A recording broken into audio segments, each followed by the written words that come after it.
Last November, NASA launched a new mission to Mars to investigate the mystery of how it became the red planet and how it may have looked in the past. Now that mission is about to arrive, and here joining us from NASA's Goddard Space Flight Center in Greenbelt, Maryland, is MAVEN Deputy Program Scientist Dr. Kelly Fast. Thank you for joining us. Thank you. After nearly a year-long journey, MAVEN is finally arriving at Mars. Tell us about the MAVEN mission entering Mars's atmosphere. Well, we're really excited because coming up here on Sunday, after launching last November in a 10-month journey to Mars, MAVEN will finally be arriving at Mars. Coming up here on Sunday, we've got a really critical operation where MAVEN will be orienting itself and firing its rockets so that it can be captured into orbit around Mars. And after that white knuckle period of time, MAVEN will settle into science operations, and it'll start studying the upper atmosphere of Mars. What will MAVEN do as it orbits Mars? Well, MAVEN is the first mission that is designed to study Mars's upper atmosphere. And so MAVEN will deploy its instruments that are uniquely designed for this mission, and it will make measurements of processes taking place in the upper atmosphere and its interaction with the sun, things that lead to escape of the atmosphere to try to determine what happened to Mars over time.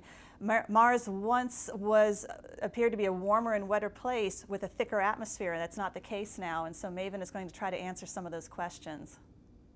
What else is NASA doing to better understand Mars, and what are plans for the future? Well, NASA has a vibrant program. We have the 2016 launch of the InSight mission, which will land on Mars and study the interior. We have the 2020 rover, which will be launched and will rove Mars and make further measurements. And MAVEN is part of that whole program of current missions and future missions that will try to characterize Mars from the surface out to space as part of that journey to Mars to one day send future missions and humans to Mars one day. How does studying the red planet's evolution help us understand the formation of other planets, including Earth? Well, certainly we look at Mars, and from all this evidence from all of the other missions that have gone to Mars, that all these signs that Mars was a warmer and wetter place with a thicker atmosphere. And so if you had a planet that once perhaps looked more Earth-like, you'd want to answer those questions about what did happen to the planet. And so MAVEN will be looking at those processes in the upper atmosphere that take place that lead to escape of the atmosphere to try to track that back through time and figure out what happened to Mars. Sounds good. Where can we learn more?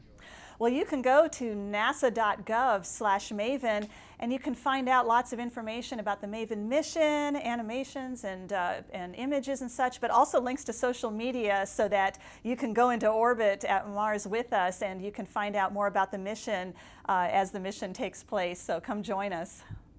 Dr. Kelly Fast, thank you for joining us. Thank you.